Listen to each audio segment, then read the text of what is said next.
কেন হলো দেখা রে তোমারে দেখলাম আমি, কেন হলো দেখা রে তোমারে দেখলাম,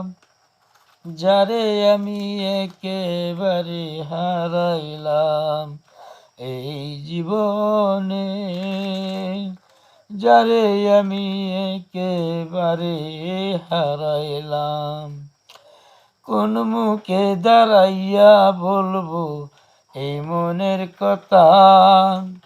কথা শুনে তুমি যদি পাও গো ব্যথা, আমি নিজের হাতে নিজের মাথায় কুড়াল মারিলাম, যারে আমি একেবারে হারাইলাম এই জীবনে, যারে